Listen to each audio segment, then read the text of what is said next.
প্রিয় ভিউয়ার্স, শখের রাজা শেখ আমরের পক্ষ থেকে সকলকে প্রীতি ও শুভেচ্ছা জানিয়ে শুরু করছি আজকের নিত্য নতুন প্রতিবেদনটি।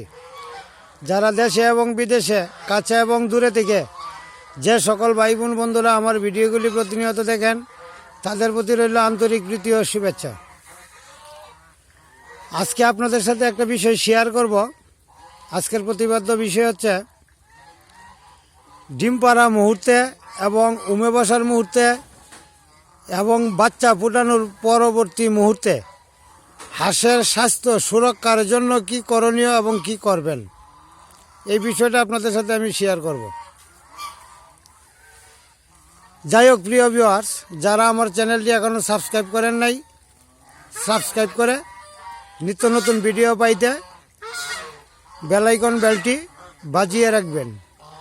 এতে করে আমি প্রতি মুহূর্তে এই ভিডিও আপলোড করে থাকি।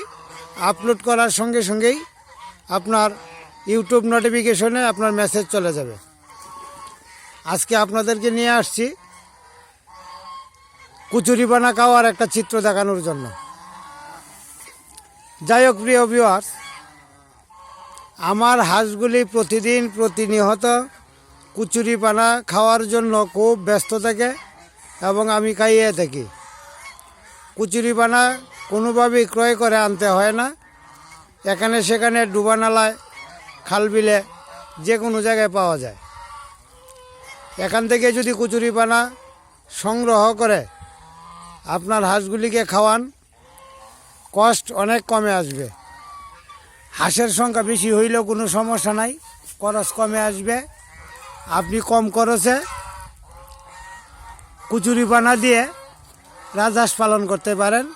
এতে করে আপনার স্বাস্থ্য সদা সর্বদাই সুস্থ থাকবে, ভালো থাকবে। আমার হাঁসগুলির চিত্রগুলি দেখেন, চেহারা দেখেন। এক একটা হাঁস সুস্বাস্থ্যের অধিকারী। এর একমাত্র কারণ দানাদার খাদ্য আমি দেই, এটা অস্বীকার করার মতো কিছু না।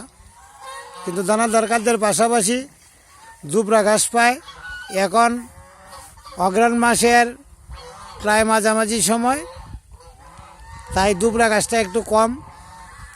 মাঠে ধান পাইতেছে, আমার দানাদার খাদ্য এখন দিতে হয় না। এই যে দেখেন মাঠে ধানের অবস্থা, এই যে ধানের অবস্থা দেখা যায়, ক্ষেত কাটা খাইতেছে। যার দরুন দানাদার খাদ্যটা